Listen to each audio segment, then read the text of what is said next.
আল্লাহর রাসূলের সামনে এসে দাঁড়ায়া এবার হিজাব পরা এই মেয়েটা বলে, সরওয়ারে দু আলম, দুনিয়ার জেলখানা থেকে মুক্তি দিলেন, আখিরাতের দোজখের জেলখানা থেকে মুক্তিটা দিবেন না? দুনিয়ার জেলখানা থেকে মুক্তি পাইলাম, আপনার কাছে আখিরাতের জেলখানা থেকেও মুক্তির দাবি জানাই, আমাদেরকে কালেমা পড়ায় দেন। কালেমা পড়ায় মুসলমান হয়ে গেছে। একটা মুসলিম রমণীর ইজ্জত এত দামি যে আল্লাহর রাসূল দুইজন সাহাবীকে পাহারাদার বানায়া এই মেয়েটাকে তার বাড়ি পৌঁছায় দিয়েছে। হাতিম তায়ের ছেলে আদি ইবনে হাতিম, সেও এই যুদ্ধে সামিল হয়েছে, সেও বন্দী হয়েছে, কিন্তু সে পালায়ন করে বাড়িতে আগে চলে গেছে। আল্লাহর রাসূল দুইজন সাহাবী দিয়া হাতিম তায়ের মেয়েকে যখন শামের এক প্রান্তে একেবারে বহু দূর 2-3 দিন মরুভূমিতে পথ চলে সফর করে যেতে হয়, আল্লাহর রাসূল দুইজন সিপাহ সালার সাহাবী এই নারীর ইজ্জতের পাহারাদার বানায়া তার বাড়ি পাঠায়া দিছে। মেয়েটা বাড়ি চলে গেছে, যা ভাইয়ের সাথে দেখা হয়েছে, ভাই তুমি পালায় আইছ আর আল্লাহ আমারে সসম্মানে এখানে আনছে। ভাই রেগে গিয়ে বলে, সাবধান, ঘরে ঢুকবি না, আমার বাবার ঘরে কোনো চরিত্রহীনার জায়গা নাই। এই দুইজনের লগে দিনের পর দিন রাতের পর রাত সফর করে মরুভূমি দিয়া পাহাড়ি অঞ্চল দিয়া পথ চইলা তারপরে বাড়ি আইছস, না জানি পাহাড়ের কোন চিপায় দুইজনে মিলে তোকে ধর্ষণ করেছে, তোর ইজ্জত লুণ্ঠন করেছে। এমন নাপাক ইজ্জত যার, তাকে বোন হিসেবে নিজের ঘরে জায়গা দিতে পারবো না। আদি ইবনে হাতিমের দিকে উঙ্গুলি উঠায় হাতিম তায়ের মেয়ে বলে, সাবধান, মুখ সামলায় কথা বলো আদি, কারণ আমরা এমন এক পয়গম্বরের হাতের চরিত্রের ছাত্র যার কাছে কালেমা পড়ে আমরা মুসলমান। আর এই দুই যুবক যে চরিত্রওয়ালা পয়গম্বরের শাগরেদ, যার কাছে চরিত্রের তালিম এরা গ্রহণ করেছে, তাদের সাথে মরুভূমির পথে অন্ধকার রজনীতে জঙ্গলের ভেতরে পাহাড়ের চিপায় আমি একটা যুবতী নারী রাস্তা চলতে এতটা নিরাপদ আমি ছিলাম না যতটা অনিরাপদ তোমার কাছে আছি। আমি এত নিরাপদ তাদের কাছে ছিলাম যে তোমার মতো মুশরিক ভাইয়ের ঘরের 4 দেয়ালের ভেতরেও আমি নিজেকে অতটা নিরাপদ মনে করি না, কারণ এরা চরিত্রের শিক্ষক সরওয়ারে দু আলম নবীর হাতে গড়া চারিত্রিক গুণের মুসলমান।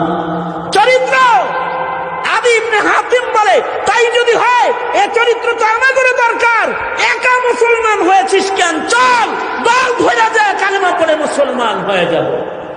খুলুকে আজিম পয়গম্বরের আখলাক, খুলুকে আজিম পয়গম্বরের সেই আখলাকের ছাপ যতদিন এই জমিনে ছিল ততদিন মুসলমানের জমিনে শান্তি ছিল। নবীজির চাদর দিয়া মেয়েটার ইজ্জত ভেঙে দিল, বোরকা বানায় দিল। এই মেয়েটা আস্তে আস্তে রাসূলের কাছে আসছে, আয়েশা কয়, নবীজি আমায় কি চিনছেন? আমার বাবার নাম হাতিম তাই। আল্লাহর রাসূল বলেন, তোমার বাবারে কেনা চিনে, হাতিম তাইকে গোটা আরব চিনি।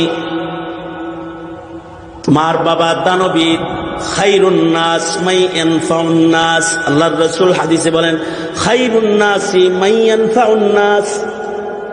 মানুষের দ্বারাই যদি মানুষ উপকৃত হয় এটা ভালো মানুষ। এ কারণে মুশরিক সে যদি ভালো মানুষ হয়েছে তার কদর রাসূল করেছেন।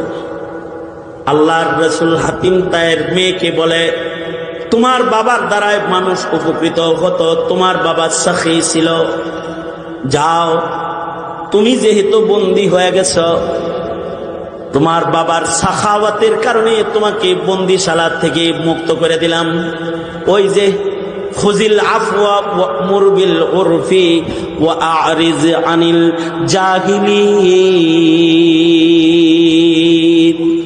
আল্লাযীনা ইউনফিকুনা ফিস সাররাই ওয়াদ দাররাই ওয়াল কাযিমিনাল গায়যা ওয়াল আফিনা আনিন নাস ওয়াল্লাহু ইউহিব্বুল মুহসিনিন। আখলাক ওয়ালাকে তো আল্লাহ পছন্দ করে। রাসূল বলে, যাও তোমাকে ক্ষমা করে দিলাম, মাফ করে দিলাম তোমাকে, তোমার জন্য ক্ষমা, তোমার জেল মাফ। মেয়েটা আশ্চর্য, মেয়েটার ভিতরে আলাদা একটা আখলাক আছে। মেয়েটা বলে, সরওয়ারাত আলম, আমার একা মাফ করলে হবে না, গ্রেফতার হয়েছি একসাথে 10-15 জন, আমি ক্ষমা লয়ে যাবো আর ওগরে বন্দিশালায় ফালাইয়া দিয়ে যাবো, এমন জালেম আমি হতে চাই না।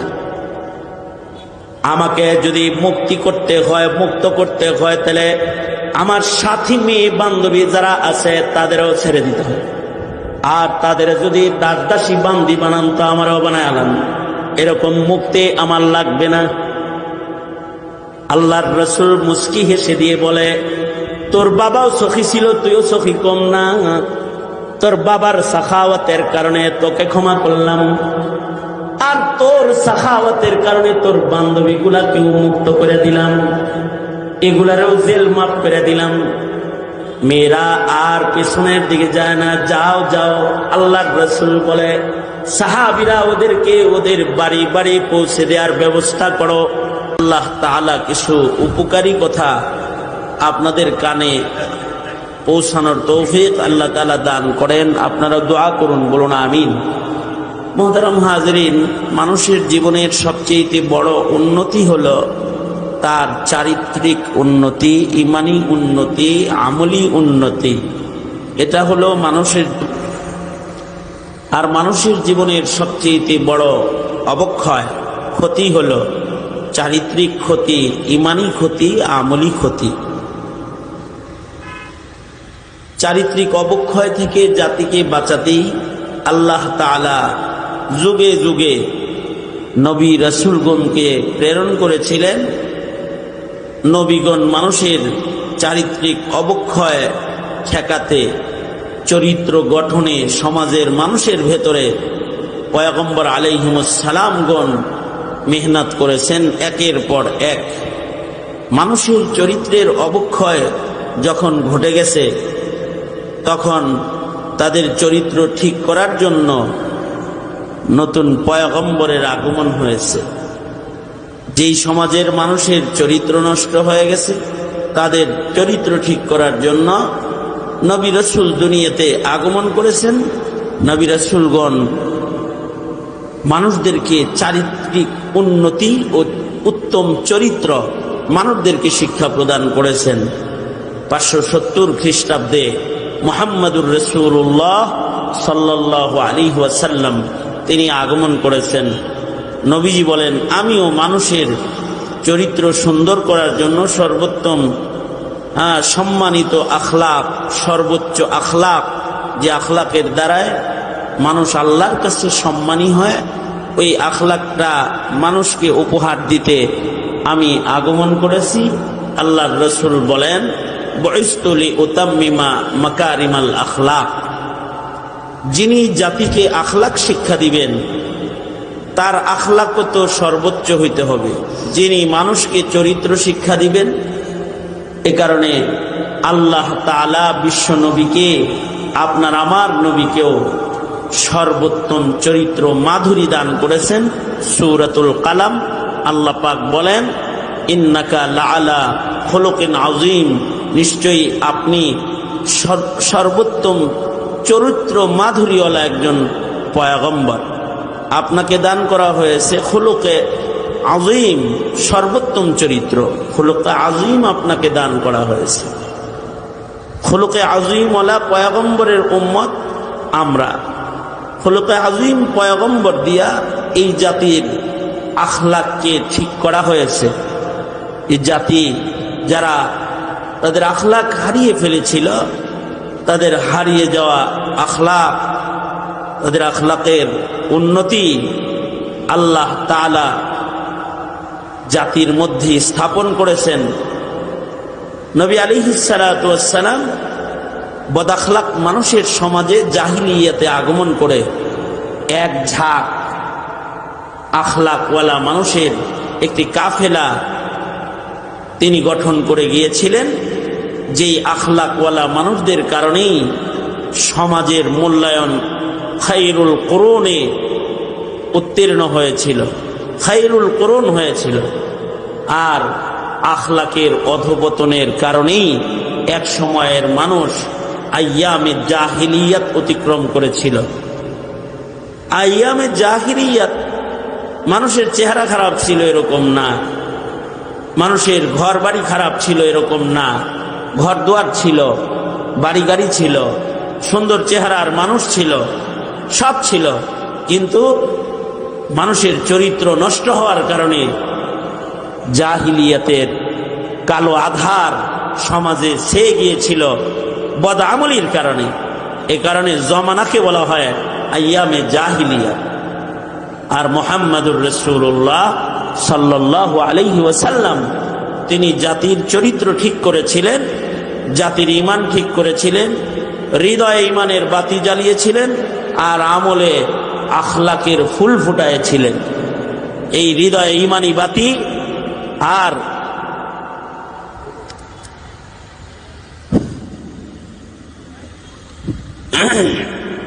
হৃদয়ে ঈমানের আলো, আধার হৃদয়ে ঈমানের আলো, আর মানুষের কাজে কর্মে আখলাক ও আমালের ফুল, এগুলোকে আল্লাহর রাসূল যখন ফুটায়া দিলেন তো জাহিলিয়াতের নাম পরিবর্তন হয়ে খায়রুল কুরুন হয়ে গেল।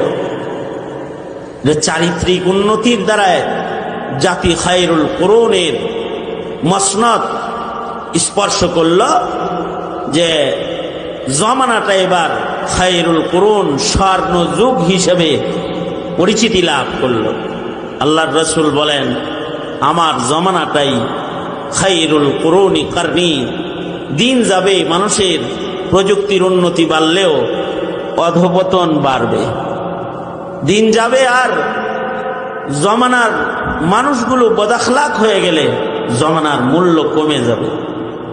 মানুষের মূল্য আখলাকের অধপতন ও আমলের অধপতনের কারণে কমে যায়। এ কারণে নবীর যুগের নবুয়তের সূর্যের কাছাকাছি যত যাব তত মানুষের আখলাক ভালো হবে, আর যত কিয়ামতের কাছাকাছি যাব তো মানুষের বদভ্যাস, বদ স্বভাব মানুষদেরকে গ্রাস করতে থাকবে। এই বদ স্বভাব মানুষকে যখন গ্রাস করে তখনই আসমানি গজব আল্লাহর পক্ষ থেকে আসে। মানুষের বদাখলাকের কারণে শিলাবৃষ্টি, মানুষের বদাখলাকের কারণে ভূমিকম্প, মানুষের বদাখলাকের কারণে জমিন উল্টায়া দেওয়ার মতো আযাব গজব এবং মহাপ্লাবনের মতো আযাব গজব আল্লাহ তাআলা মানুষের চারিত্রিক অবক্ষয়ের কারণে আল্লাহর পক্ষ থেকে শাস্তি হিসেবে দিয়েছিলেন। আর মানুষের চারিত্রিক পুরস্কারও আল্লাহ তাআলা দান করেন দুনিয়াতেই। কেউ যদি চরিত্রবান হয় তো চরিত্রওয়ালা সমাজে আল্লাহ তাআলা দুনিয়াতেও মানুষকে সম্মান দান করে, সুকুন দান করে, শান্তি দান করে। এ কারণে মানুষের চারিত্রিক অবক্ষয় যেটা, এটা কিন্তু সবচেয়ে ভয়ঙ্কর। এটা দিন যাবে, চারিত্রিক অবক্ষয় বাড়তে থাকবে।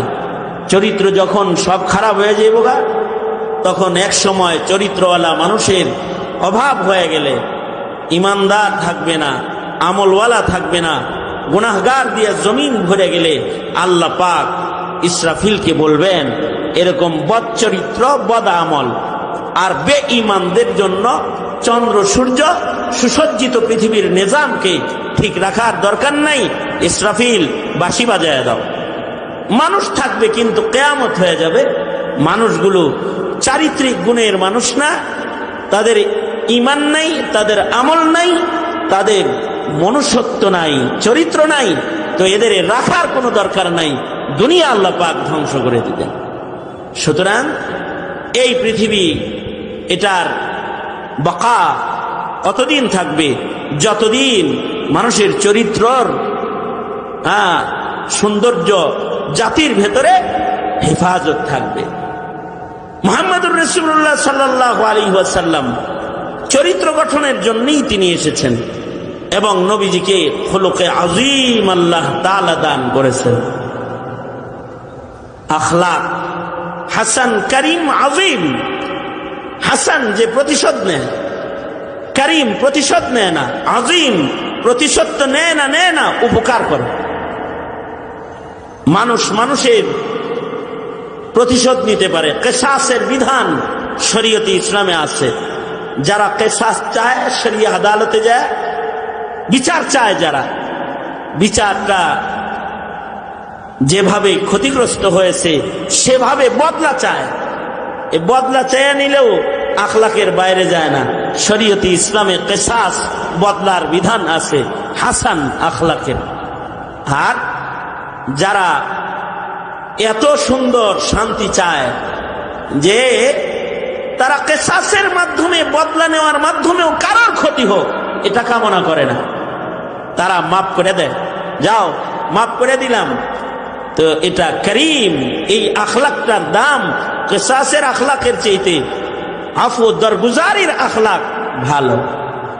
আর আফু দরগুজারির পাশাপাশি কেউ যদি উপকারী হয়ে যায়, ইচ্ছা করলে প্রতিশোধ নিতে পারত, কিন্তু প্রতিশোধ তো নেয় নাই, ক্ষমা করছে, ক্ষমা করেই শেষ করে নাই। তার আখলাকটা এত উন্নত যে তার ক্ষতি করেছে সে তার উপকার করার জন্য পেরেশান হয়ে যায়। এ খুলুকে আযীম মুহাম্মদুর রাসূলুল্লাহ সাল্লাল্লাহু আলাইহি ওয়াসাল্লামকে এই খুলুকে আযীম আল্লাহ তাআলা দান করেছেন যে তিনি কখনো প্রতিশোধ নেন নাই, ক্ষমা করেই শেষ করেন নাই। তিনি মানুষকে উপকার করেছেন, দুশমনেরও উপকার করেছেন, দুশমনকেও উপকারের জন্য এগিয়ে যেতে শিক্ষা প্রদান করেছেন মুহাম্মদুর রাসূলুল্লাহ সাল্লাল্লাহু আলাইহি ওয়াসাল্লাম। আর নবীজিকে এই খুলুকে আযীম মহান আল্লাহ দান করেছেন। আল্লাহ বলেন, ইন্নাকা লাআলা খুলুকিন আযীম।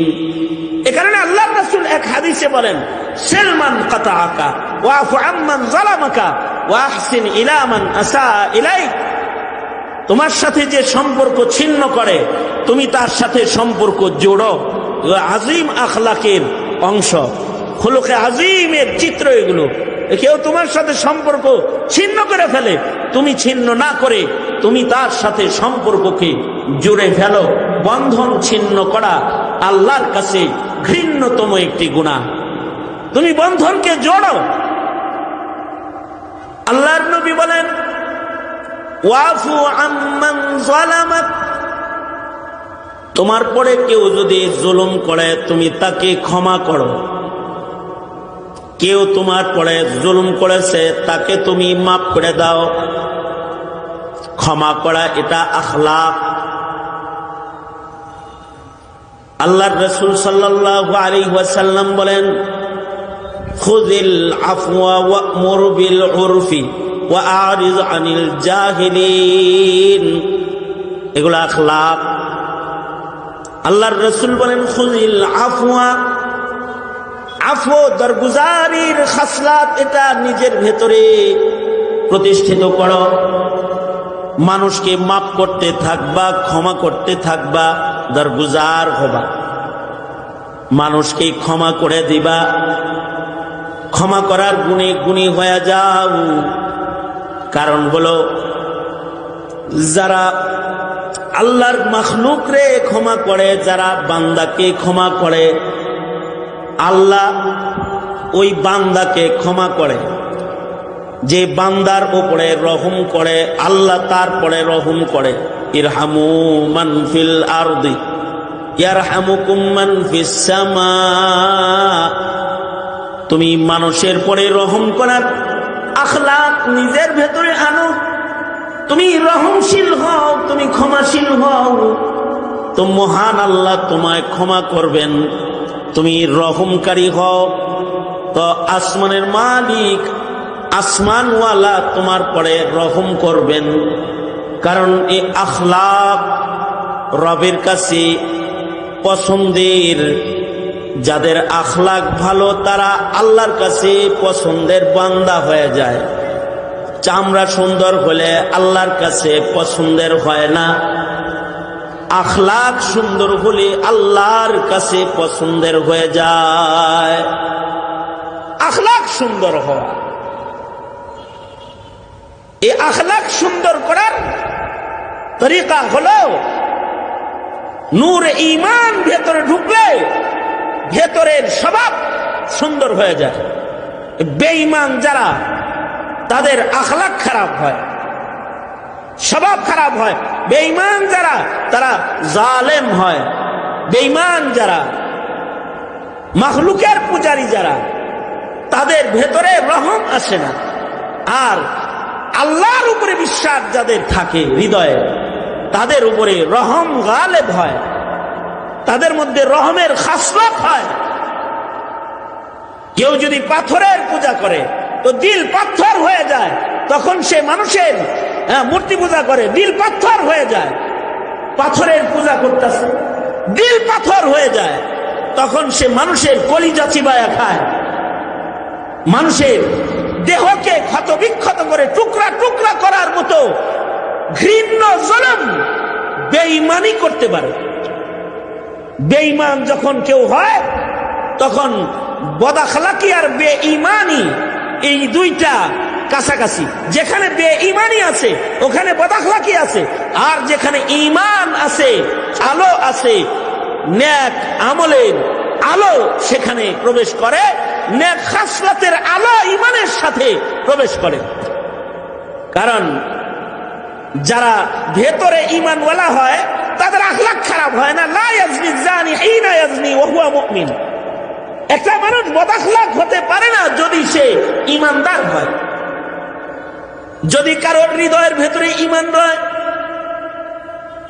ঈমান আখলাকের জ্বর, ঈমান যদি কারোর ভেতরে হয় তখন তার আখলাক ভালো হয়ে যায়, তখন তার আমাল ভালো হয়ে যায়। যার আখলাক ভালো হয়ে যায়, ভেতর ভালো হয়ে যায়, আমল ভালো হয়ে যায়, তাদের আল্লাহ খুব দেখে, পছন্দ করে। ইন্নাল্লাহা লা ইয়ানজুরু ইলা সুওয়ারিকুম ওয়া আমওয়ালিকুম ওয়ালাকিন ইয়ানজুরু ইলা কুলুবিকুম ওয়া আ'মালিকুম। নিশ্চয়ই আল্লাহ তাআলা বান্দার বাহ্যিক সৌন্দর্য নজর করে দেখে না, বান্দার মাল দৌলত কার কি আছে এটা তাকায় মহান রব্বুল আলামিন দেখে না।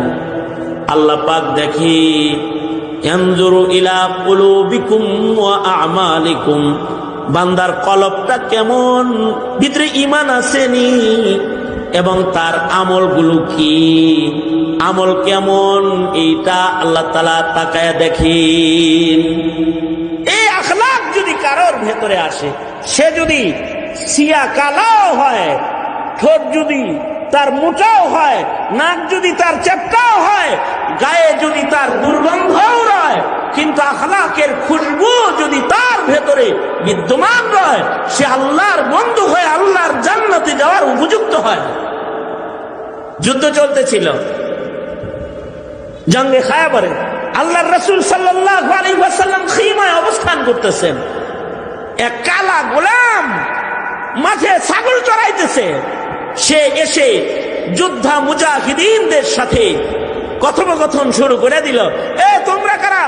আমরা এক আল্লাহর একত্ববাদ প্রতিষ্ঠার ময়দানে জঙ্গে যুদ্ধ করতে আমরা মুসলিম হিসাবে সাইয়্যিদুল মুরসালিন, আমাদের সর্দার, আমাদের লিডার, আমাদের নেতা মুহাম্মদুর রাসূলুল্লাহ সাল্লাল্লাহু আলাইহি ওয়াসাল্লামের সাথে আমরা যুদ্ধে এসেছি। এই রাখাল, কালো রাখালটা বলে, তোমাদের প্রেসিডেন্ট, তোমাদের সর্দার কই আছে? আমার একটু কি তার সাথে দেখা করতে দিবা?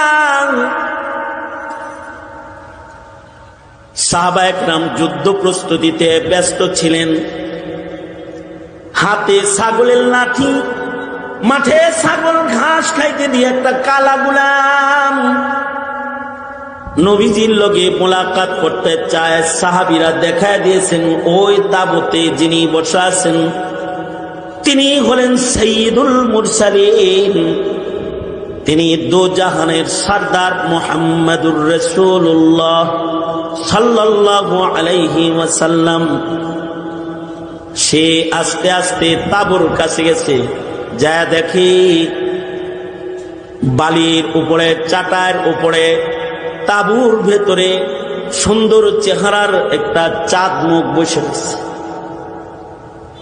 চাঁদ সুন্দর মানুষ, এত সুন্দর মানুষ সে জীবনে কোনোদিন দেখে নাই।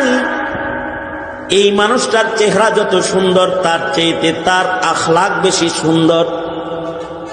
দরজায় যায় সালাম দিলে, সরওয়ারে দো আলম নবীর কাছে ভেতরে প্রবেশ করার অনুমতি চাইলে তিনি মুচকি হাসি দিয়া তাকে আমন্ত্রণ জানালেন। আল্লাহর রাসূল সিয়া কালা একটা গোলামের সাথে কথোপকথন করতেছিলেন। তুমি মিয়া পোশাক দেখা হাসি মারো, মানুষ চিন্না হাসি দাও, যারে তুমি চিনো না তার সাথে তোমার হাসি আসে না। তুমি মানুষ চিনা সম্মান করো, পোশাক দেখা সম্মান করো, লোক দেখা ইজ্জত করো, যারা তারে ইজ্জত তুমি করতে পারো না। ইনি হাবিবুল্লাহ, খুলুকে আযীম পয়গম্বর একটা রাখালকেও ইজ্জত করছে। রাখালের সাথে মিষ্টি সুরে সরওয়ারে দো আলম নবী মুস্কি হাসি দিয়া নরম নরম কথোপকথন করতেছে। নরম কথা, এটা আখলাক। এজন্য আল্লাহ অন্যত্র বলে, ইয়া আইয়ুহাল্লাযীনা আমানুত্তাকুল্লাহ ওয়া কুলু কাওলান সাদীদা ইসলাহ লাকুম আমালাকুম ওয়া ইয়াগফির লাকুম যুনুবাকুম। পুরস্কার এগুলো, নরম কথার পুরস্কার, মিষ্টি কথার পুরস্কার। আল্লাহর রাসূল মিঠা মিঠা কথা বলতেছেন। সে নবীজিকে জিজ্ঞেস করতেছে, ওগো সরকার, আপনি কিসের দাওয়াত দেন? আপনি দো জাহানের বাদশাহ নাকি? শুনলাম আপনি দো জাহানের বাদশাহ, সরদার, আপনি মুসলমানদের বাদশাহ, আপনি সাইয়্যিদুল মুরসালিন, আপনি কিসের দাওয়াত দেন? আল্লাহর রাসূল বললেন, আমি দাওয়াত দিই এক আল্লাহ, ওয়াহদানিয়তের দাওয়াত দিই, শান্তির ধর্ম ইসলামের দাওয়াত দিই। আমি যদি ওয়াহদানিয়তকে গ্রহণ করি, কালেমা পড়ি, আমার লাভ কি? আল্লাহর রাসূল বললেন, তুমি যদি কালেমা পড়ো তাহলে তুমি আমার ভাই হয়ে যাবে, আমি তোমার সাথে গলায় গলা লাগাবো। কালা চেহারার, গায়ে থেকে ছাগলের দুর্গন্ধ আসতেছে, সিয়াফাম কালা চেহারার একটা মানুষ, সে এসে মুখে দুর্গন্ধ, আল্লাহর রাসূলকে সামনে এসে বলে, আমি কালমা পড়লে আমার কি লাভ? আল্লাহর রাসূল বললেন, গলায় গলা লাগাবো, বুকে বুক লাগাবো, ভাই হয়ে যাবা, তুমি আমার ভাই, আমি তোমার বন্ধু হয়ে যাব, তুমি আমার বন্ধু হয়ে যাবে, বুকে বুক লাগাবো, তোমায় সিনায় দিব, তোমার গলায় গলা লাগায়া তোমাকে কাছে টেনে নিব আমি।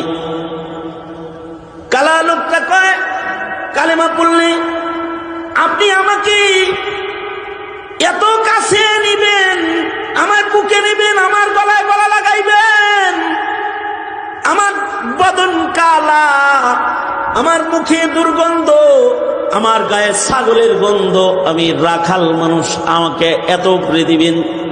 আল্লাহর রাসূল বললেন, তুমি যদি কালিমা পড়ো, কালিমা পড়ার সাথে সাথে, মুখে কালিমায়ে তাইয়্যিব ওঠার সাথে সাথে তোমার সম্মান বেড়ে যাবে।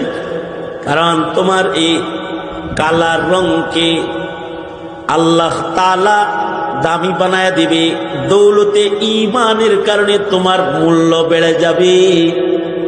কারণ একজন মুমিনের মূল্য আল্লাহর কাছে অনেক বেশি। সাথে সাথে কালা গোলাম কালেমা পড়ে মুসলমান হয়ে যায়। মুসলমান হয়ে জিজ্ঞেস করে আমার কাম কি এখন? আল্লাহর রাসূল বললেন, নামাজের সময় না, রোজার মাস না, ময়দানে জঙ্গে যুদ্ধ চলতেছে। তুমি যদি যুদ্ধে অংশগ্রহণ করো, যুদ্ধ যাও, তাইলে তুমি আল্লাহরে পায়া যাইবা। যুদ্ধে দুই জিনিসের সুযোগ আছে, হতে পারে আমি গাজী হব, গনিমতের মাল পায়া ফেরত আসমু, হতে পারে আমি যুদ্ধের ময়দানে যায় শহীদ হয়ে যাবো আলায়ে কালিমাতুল্লাহর জন্য। তখন আমার রবের মুআমালা আমার সাথে কেমন হবে? আল্লাহর রাসূল বললেন, তুমি যদি যুদ্ধে যায় শহীদ হয়ে যাও, তোমাকে আল্লাহ তাআলা আল্লাহর জান্নাতি বন্ধু বানায় তোমাকে গ্রহণ করে নিবি। তোমার কালা চামড়াকে জান্নাতি সূরত দিয়া আল্লাহ তাআলা পরিবর্তন করে দিবি। তোমার গায়ের ছাগলের রাখালের দুর্গন্ধকে মহান রব্বুল আলামিন জান্নাতের মিশকের গ্রাম দিয়া পরিবর্তন করে দিবি, আর তুমি আল্লাহর কাছে চলে যেতে পারবা। তাহলে জায়গা, কিন্তু আমার কাছে কিছু ছাগল আছে, ছাগল, এই ছাগলগুলা কি করব আমি? এটা হলো মুহাম্মদুর রাসূলুল্লাহ সাল্লাল্লাহু আলাইহি ওয়াসাল্লামের আখলাক। তুমি তো ক্ষমতা পাইলে জবরদখল করে পরেরটা লুটটা খাওয়াটাকে নিজে করো, চান্দাবাজি আর দখলবাজি। আর মুহাম্মদুর রাসূলুল্লাহ সাল্লাল্লাহু আলাইহি ওয়াসাল্লামের আখলাক এটা, যে তিনি ময়দানে জঙ্গে, যুদ্ধের ময়দানে রাখাল কালেমা পড়ে মুসলমান, এখন অধিকার আছে ছাগলগুলাকে মালে গনিমত হিসেবে এগুলোকে দখল করে নেওয়ার। যুদ্ধ আইনের অধিকারও থাকা সত্ত্বেও ময়দানে জঙ্গে আল্লাহর রাসূল একটা কালা গোলামকে আখলাক শিক্ষা দিয়ে বলছেন, এইগুলো তোমার না, এগুলো একটা কাফেরের কাছ থেকে তোমার কাছে দেয়া আমানত। তুমি মুমিন, ইমানদার, তুমি আমানতকে জায়গায় পৌঁছে দাও।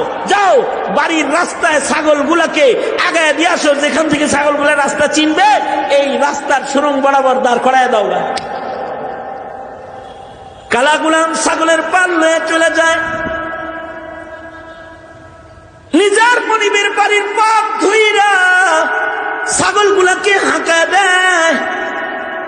রাখালের ভাষা ছাগল বুঝে, রাখালগুলো ছাগলদেরকে প্রশিক্ষণ দিয়ে বলে।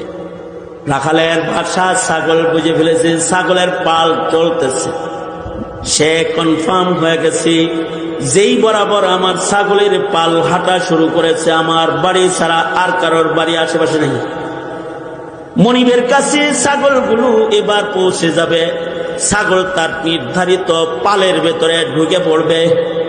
কনফার্ম হয়ে গেলে তরবারি লইয়া এই কালা মানুষটা, গায়ে দুর্গন্ধ লোকটা যুদ্ধের ময়দানে অংশগ্রহণ করেছে। যুদ্ধ শেষ হয়ে গেছে, যারা যুদ্ধে শাহাদাত বরণ করেছে, সরওয়ারে দু আলম শহীদদেরকে আলাদা দাফন করার নির্দেশ করেছে, শহীদদেরকে চিহ্নিত করা হচ্ছে, কিন্তু একটা লাশ দেখা মুসলমানরা কেউ চিনে না। এটা কি মুসলমান শহীদ নাকি কাফেরদের দলের কেউ মূল্য চিনতেছে না। মুসলমানদের সীমানায় শাহাদাত অবস্থায় তাকে পড়ে থাকতে দেখা গেছে। লোকদের মধ্যে কথাবার্তা হইতেছে, এই গোলামটাকে, এই কালা লোকটাকে শহীদদের কাতারে দেখা যায়, তাকে আমরা কেউ চিনি না। আল্লাহর রাসূলের কাছে খবর গেলে নবী আরবি বলে, আমি দেখব, আসছি আমি। আল্লাহর নবী যুদ্ধের ময়দানে পড়ে থাকা একটা সিয়া কালা গোলাম, তার পাশে রাসূল দাঁড়ায় এক নজর তারে দেখা বলে, তোমরা চিনো না, আমি তারে চিনি, সে আমার হাতে কালেমা পড়া মুসলমান। তবে সে এমন এক আশ্চর্য মুসলমান, এমন এক আজব মুসলমান, ইবাদত নাই, রোজার ইবাদত নাই, নামাজের রক্ত হয় নাই, নামাজ পড়ার সুযোগ হয় নাই, রমজান মাস না রোজা রাখার সুযোগ তার হয় নাই, দৌলতে ঈমান লইয়া যুদ্ধের ময়দানে শাহাদাত বরণ করেছে।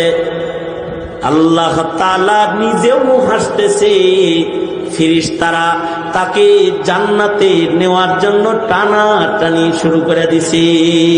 আশ্চর্য জান্নাতি, সে আজব জান্নাতি, না নামাজ না রোজা, তার ভেতরে তাওহীদের আখলাক আছে, ঈমানের আখলাক আছে, যে আখলাকের কারণে যুদ্ধে শামিল হওয়ার সময়ও খেয়ানতের মতো গুনাহ অন্ধকার তাকে ধরে নাই। সাইয়্যিদুল মুরসালিন নবীর তালিম, সে ছাগলগুলোকে আমানত জায়গায় পৌঁছে দিয়ে যুদ্ধের ময়দানে শামিল হয়েছে। আখলাকের গুণের কারণে আল্লাহ পাকের কাছে এ কালা গোলামটাও দামি হয়ে গেছে। আল্লাহর রাসূল সাল্লাল্লাহু আলাইহি ওয়াসাল্লাম বলেন, এই আনা যাঈমুন বিবাইতিন ফি ওয়াসাতিল জান্নাহ লিমান হাসানা খুলুকাহু, যে তার আখলাক সুন্দর করবে আমি নবী জামিনদার হয়ে গেলাম, জান্নাতের মাঝখানে তাকে আল্লাহর কাছ থেকে আমি বাড়ি লইয়া দেব। জান্নাতের মিডলে তার বাড়ি হবে, তাকে জান্নাতের মাঝখানে বাড়ি নিয়ে দেওয়া হবে। জামিনদার মুহাম্মদুর রাসূলুল্লাহ সাল্লাল্লাহু আলাইহি ওয়াসাল্লাম নিজে। কার জামিনদার? চামড়া সুন্দরের জামিনদার না, আখলাক সুন্দরের জামিনদার। লিমান হাসানা খুলুকাহু, চেহারা সুন্দর বানাইলে আল্লাহর কাছে দামি না, সুন্দর কাপড় পরলে আল্লাহর কাছে দামি না। আল্লাহর কাছে দামি হলো সেরা কাপড় পরাও, চরিত্র ভালো একটা সিয়া কালা গোলাম আল্লাহর কাছে দামি। যদি তার চরিত্র ভালো হয় তো আল্লাহর জান্নাতে জায়গা নেওয়ার জামিনদার আল্লাহর রাসূল নিজে হয়ে যায়। আল্লাহর রাসূল আর এক হাদিসে বলেন, নবীজি বলেন, তোমরা দুইটা জিনিসের জামানত দাও, চরিত্রের মৌলিক দুইটা জ্বর তোমরা জামানত দাও। মা বাইনা লিহইয়াইহি ওয়া মা বাইনা রিজলাইহি আজমান লাহুল জান্নাহ। আল্লাহর রাসূল বলেন, কেউ যদি তার মুখের জামানত দাও, যার মুখ ভালো বানায় আনিবা, সুন্দর সুন্দর কথা কইবা, স্বভাব ভালো, মুখের কথা ভালো, যে তার চরিত্রের জামানত দিবা, যে তার লজ্জাস্থানের খেয়ানত নাই, তো দুইটা অঙ্গের জামানত তুমি দিবা, আমি নবী তোমাকে জান্নাতের জামানত দান করব। লজ্জাস্থানের হিফাজত করো। মুসলিম নারীর লজ্জা এটা ঢাইকা রাখলেও চরিত্রবানের খাতায় নাম যায়। একটা নারী উর্নি ব্যবহার করে, বোরকা ব্যবহার করে, চরিত্রওয়ালা। আর একটা নারী উর্নি ব্যবহার করে না, বোরকা ব্যবহার করে না, তার দিকে তাকায় হাজার যুবকের চোখের জেনা হয়, এই নারী চরিত্রহীন নারী। সে হাজার যুবকের চরিত্রের মধ্যে যৌন সুরসুরি দিয়ে বেড়ায়, অর্ধলঙ্গ চলাফেরা সে করতেছে। আখলাক, আখলাক হলো নজর হিফাজত করো, লজ্জা হিফাজত করো, এগুলো মুসলমানের আখলাক। এই আখলাক যাদের ঠিক হয়ে যায়, তাদের সমাজে, তাদের ঘরে, তাদের রাষ্ট্রে জেনা, ব্যভিচার, পাপাচার, ইফতিজিন বন্ধ হয়ে যায়। চরিত্র ভালো হয়ে গেলে তাদের সমাজে পাপাচারের জোয়ার থেমে যায়। আর যাদের চরিত্র খারাপ হয় তাদের আল্লাহর রাসূল সাল্লাল্লাহু আলাইহি ওয়াসাল্লাম কাফের অবস্থায়ও একটা মানুষের লজ্জা, শরমগাহ, একটা মানুষের গ্রেফতার হইলে মুসলমানদের দাসদাসী হয়ে যেত, মুসলিম কাফেরের কাছে গ্রেফতার হইলে তারা দাসদাসী হয়ে যেত। কাফের মুশরিক কতগুলা গ্রেফতার হয়েছে, নর নারী, নারীদের দলের উপরে নবীজির নজর পড়েছে যে কিছু যুবতী মেয়েরাও গ্রেফতার হয়ে এসেছে। কিন্তু আল্লাহর রাসূল দেখছেন একজনের গায়ের কাপড় খুব নষ্ট ভ্রষ্ট। আমাদের দেশে যে সকল নারীরা চলাফেরা করে, লজ্জাস্থানের হেফাজত যাদের নাই, তাদের কাপড় নষ্ট হয়। এরা এত ফকিন্নি হয় যে বড় লোকের মেয়ে হওয়ার পরেও ভালো একটা বড় জামা কেনার মানসিকতা তারা হারায় ফেলায়। ছোট কাপড় তালাশ করে, খালি ছোট কাপড়, বেশি বড় কাপড় পরতে না। গরিব মানুষটা বাপ হলে একটা ধনী, মেয়ের জন্য জামা কাপড় কিনে সব মডার্ন যুগের ছোট ছোট জামা কাপড়, যা দিয়ে তার লজ্জাস্থান খুলে যায়। যার লজ্জা মানুষ দেখে ফেলায় এমন কাপড় পরে নিজের মেয়ে, নিজের ঘরের কন্যাকে রাস্তায় ছেড়ে দেয়, চরিত্রহীন বানাইবার চেষ্টা করে। বাপ হইয়া, ঘরের অভিভাবক হইয়া এই পর্দার চরিত্র সংরক্ষণের মেহনত মুসলমানের ভেতর থেকেও এখন উঠে যাওয়ার পথে। আর আল্লাহর রসুলের কাছে মুসলমানের পর্দা না, কাফেরের পর্দারও মূল্য।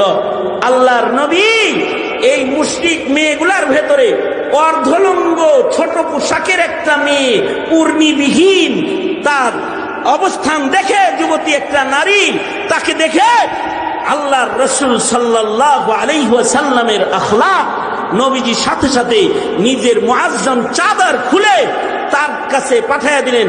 একজনকে বললেন, এইটা দিয়া এই মেয়েটার লজ্জা ঢেকে দাও, ওর আওরাত ঢেকে দাও, ওর শরীর ঢেকে দাও, ওকে বুরকা পরাইয়া দাও, ওরে হিজাব পরাইয়া দাও। আল্লাহর রাসূল সাল্লাল্লাহু আলাইহি সাল্লামের গায়ের চাদর, যে চাদরের মধ্যে নবীজির দেহ মুবারক লাগছে, অথবা যে চাদরের মধ্যে সরওয়ারে দো আলম নবীর গায়ের ঘাম লাগছে, যে চাদরটা আল্লাহ নবীর গায়ের, এটার তো অনেক দাম। এই দামি চাদরটা নবীর গায়ের থেকে একটা মুশরিকের গায়ে যাইতাছে, হিজাব হয়ে, পর্দা হয়ে। সাহাবীরা অনেকে চিল্লান শুরু করেছে, এই মুআজ্জম চাদর একটা মুশরিক মেয়ে পাইতাছে।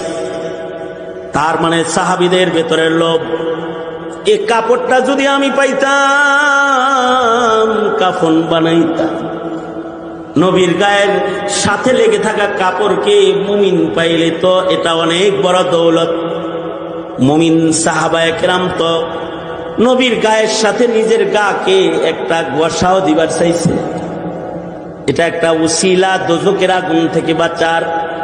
সাহাবীদের ভাবনা হলো, আমার খালি বদন যদি নবীর খালি বদনের সাথে ঘষা লাগা, নবীর কিছু ঘাম যদি আমার শরীরে লাগা যায়, আর নবীর জেসমে আতহারের লোকে যদি আমার ছোঁয়া লাগা যায়, তাহলে এই দেহটাকে আল্লাহ দোজখে জ্বালাইব। নবীর দেহের সাথে নিজের দেহ ঘষা লাগানোর বাহানা সাহাবায়ে কেরাম খুঁজতেন, কেমনে নবীর দেহের সাথে একটু ঘষা লাগান যায়। কারণ ওইটা তো পরশ পাথর, ওইটার লোকে ঘষা লাগলে পরে তো আল্লাহর কাছে দাম হয়ে যাবে। নবী আরবের দেহের সাথে যে লাঠি লাগছে, নবীর হাতের লাঠির কদর সাহাবীরা করছে, এটা নবীর হাতের লাঠি। এইটাকেও নাজাতের জন্য বাহানা বানাইবার চেষ্টা করেছে। বাবু সালাতি তালিবি ওয়াল মাতলুব, এক সাহাবী রসুলের দুশ্মন ধরতে নামাজও পড়ে, আবার দৌড়াদৌড়িও করে। নবীর দুশ্মনের গলা কাইটা নবীর সামনে হাজির করেছে। আল্লাহর রসুল সাল্লাল্লাহু আলাইহি ওয়াসাল্লাম, এই দুশ্মন হত্যা হয়েছে, সাতমে রসুল হত্যা হয়েছে দেখা নবী খুশি হয়ে কয়, আমি খুশি হয়েছি, কি চাও, যা চাও তাই দিমু। সাহাবী কয়, নবীজি আপনার হাতের সাথে যে লাঠিটা স্পর্শ আছে এটা দেন আমাদের। আল্লাহর নবী লাঠি দিয়ে দিলেন। সাহাবী নবীর হাতের স্পর্শের লাঠিটা বাড়ি রয়ে গেছে, এটা মখমল দিয়ে পেঁচায়া আতর দিয়ে এটাকে সুন্দর করে মাখা মুছা আলমিরার ভেতরে রাখার আগে নিজের আলো ইয়ালকে ডেকে বলতেছে, এই আলো ইয়াল, আমার রাসূলরে আমি কোনোভাবে খুশি করছি, আমার নবীর হাতের লাঠিটা নবীর কাছ থেকে আমি চাই আনছি। যে লাঠির সাথে নবীর ছোঁয়া লাগছে, লাঠিটাকে মখমল দিয়ে পেঁচায়া আতর মাখায়া আলমিরায় রেখে দিলাম। আমি মরে গেলি আমার লাশটা যখন কবরে নামাইবি, সন্তানেরা রে, আমার রাসূলের হাতের এই স্পর্শের বরকতওয়ালা এই লাঠিটা আমার লাশের সাথে আমার কবরের ভেতরে নামায়া দিস। নবীর হাতের লাঠি কবরে থাকলে ওই কবরে আযাব ঢুকবে না। সাহাবীর এটা নাজাতের বাহানা। ইয়া আইয়ুহাল্লাযীনা আমানুত্তাকুল্লাহ ওয়াবতাগু ইলাইহিল ওয়াসিলা, ওয়াবতাগু ইলাইহিল ওয়াসিলা। সাহাবী তো বিভিন্ন বাহানায় নবীর কাছে পৌঁছতে চায়। সেখানে সাহাবীরা দেখে রাসূলের গায়ের মুআজ্জম চাদর, এটা একটা মুশরিক নিয়ে পাওয়া যাইতেছে। সাহাবীরা চিল্লান শুরু করছে, আল্লাহর রাসূল সকলকে থামায়া দিলেন।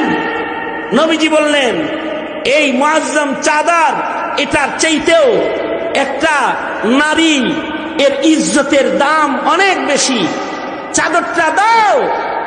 মা তো মাই, মেয়ে তো মেয়ে, ও কাফের হোক আর মুসলমান হোক, ওর একটা ইজ্জত আছে, ওর লজ্জাস্থান ওর ইজ্জতকে ঢেকে দাও। এটার অনেক মূল্য, এটার অনেক দাম। সাহাবীরা নিয়া নবীজির চাদর দিয়া মেয়েটার ইজ্জত ঢেকে দিল, বোরকা বানায় দিল। এই মেয়েটা আস্তে আস্তে রাসূলের কাছে আসছে, আয়েশা কয়, নবীজি আমায় কি চিনছেন? আমার বাবার নাম হাতিম তাই। আল্লাহর রাসূল বলেন, তোমার বাবারে কেনা চিনি, হাতিম তাইকে গোটা আরব চিনি। তোমার বাবা দানবীর, খায়রুন নাস মাই ইয়ানফাউন নাস। আল্লাহর রাসূল হাদিসে বলেন, খায়রুন নাসি মাই ইয়ানফাউন নাস। মানুষের দ্বারাই যদি মানুষ উপকৃত হয়, এটা ভালো মানুষ। এ কারণে মুশরিক সে যদি ভালো মানুষ হয়েছে, তার কদর রাসূল করেছেন।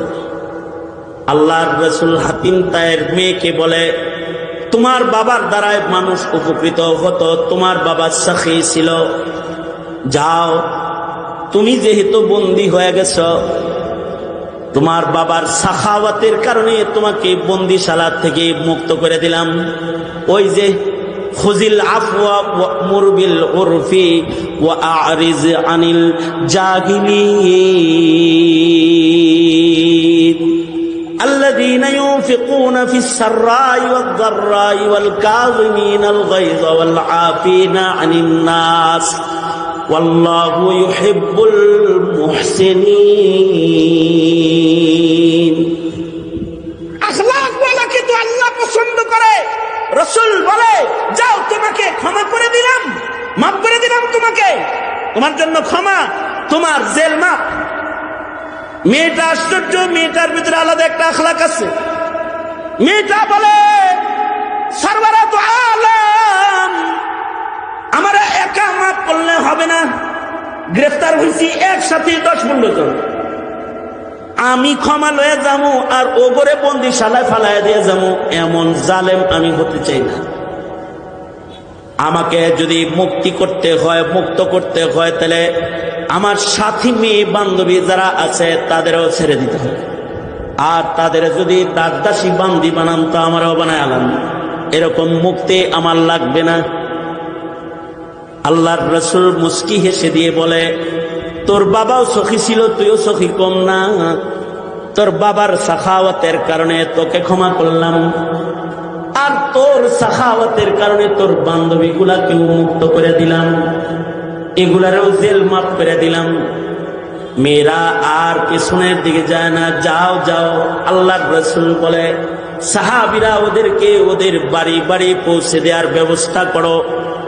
মেয়েরা যায় না, আল্লাহর রাসূলের সামনে এসে দাঁড়ায়া, এবার হিজাব পড়া এই মেয়েটা বলে, সরওয়ারে দু আলম, দুনিয়ার জেলখানার থেকে মুক্তি দিলেন, আখিরাতের দোজখের জেলখানার থেকে মুক্তিটা দিবেন না। দুনিয়ার জেলখানার থেকে মুক্তি পাইলাম, আপনার কাছে আখিরাতের জেলখানার থেকেও মুক্তির দাবি জানাই। আমাদেরকে কালেমা পড়ায় দেন। কালেমা পড়ে মুসলমান হয়ে গেছে। একটা মুসলিম রমণীর ইজ্জত এত দামি যে আল্লাহর রাসূল 2 জন সাহাবীকে পাহারাদার বানায়া এই মেয়েটাকে তার বাড়ি পৌঁছায় দিয়েছে। হাতিম তায়ের ছেলে আদি ইবনে হাতিম, সেও এই যুদ্ধে সামিল হয়েছে, সেও বন্দী হয়েছে, কিন্তু সে পালায়ন করে বাড়িতে আগে চলে গেছে। আল্লাহর রাসূল 2 জন সাহাবী দিয়া হাতিম তায়ের মেয়েকে যখন শামের এক প্রান্তে একেবারে বহু দূর 2-3 দিন মরুভূমিতে পথ চলে সফর করে যেতে হয়, আল্লাহর রাসূল 2 জন সিপাহ সালার সাহাবী এই নারীর ইজ্জতের পাহারাদার বানায়া তার বাড়ি পাঠায়া দিছে। মেয়েটা বাড়ি চলে গেছে, যা ভাইয়ের সাথে দেখা হয়েছে। ভাই তুমি পালায় আইছ, আর আল্লাহ আমারে সসম্মানে এখানে আনছে। ভাই রেগে গিয়ে বলে, সাবধান, ঘরে ঢুকবি না, আমার বাবার ঘরে কোনো চরিত্রহীনার জায়গা নাই। এই দুইজনের লগে দিনের পর দিন, রাতের পর রাত সফর করে মরুভূমি দিয়া, পাহাড়ি অঞ্চল দিয়া পথ চইলা তারপরে বাড়ি আইছস। না জানি পাহাড়ের কোন চিপায় দুইজনে মিলে তোকে ধর্ষণ করেছে, তোর ইজ্জত লুণ্ঠন করেছে। এমন নাপাক ইজ্জত যার, তাকে বোন হিসেবে নিজের ঘরে জায়গা দিতে পারবো না। আদি ইবনে হাতিমের দিকে উঙ্গুলি উঠায় হাতিম তায়ের মেয়ে বলে, সাবধান, মুখ সামলায় কথা বলো আদি, কারণ আমরা এমন এক পয়গম্বরের হাতের চরিত্রের ছাত্র, যার কাছে কালেমা পড়ে আমরা মুসলমান। আর এই দুই যুবক যে চরিত্রওয়ালা পয়গম্বরের শাগরেদ, যার কাছে চরিত্রের তালিম এরা গ্রহণ করেছে, তাদের সাথে মরুভূমির পথে, অন্ধকার রজনীতে, জঙ্গলের ভেতরে, পাহাড়ের চিপায় আমি একটা যুবতী নারী রাস্তা চলতে এতটা নিরাপদ আমি ছিলাম না, যতটা অনিরাপদ তোমার কাছে আছি। আমি এত নিরাপদ তাদের কাছে ছিলাম যে তোমার মতো মুশরিক ভাইয়ের ঘরের চার দেয়ালের ভেতরেও আমি নিজেকে অতটা নিরাপদ মনে করি না, কারণ এরা চরিত্রের শিক্ষক সরওয়ারে দু আলম নবীর হাতে গড়া চারিত্রিক গুণের মুসলমান। চরিত্র আদি ইবনে হাতিম বলে, তাই যদি হয় এ চরিত্র তো আমাদের দরকার। একা মুসলমান হয়েছিস কেন? চল দল ধরে যায়, কালেমা পড়ে মুসলমান হয়ে যাব। খুলুকে আজিম পয়গম্বরের আখলাক, খুলুকে আজিম পয়গম্বরের সেই আখলাকের ছাপ যতদিন এই জমিনে ছিল, ততদিন মুসলমানের জমিনে শান্তি ছিল।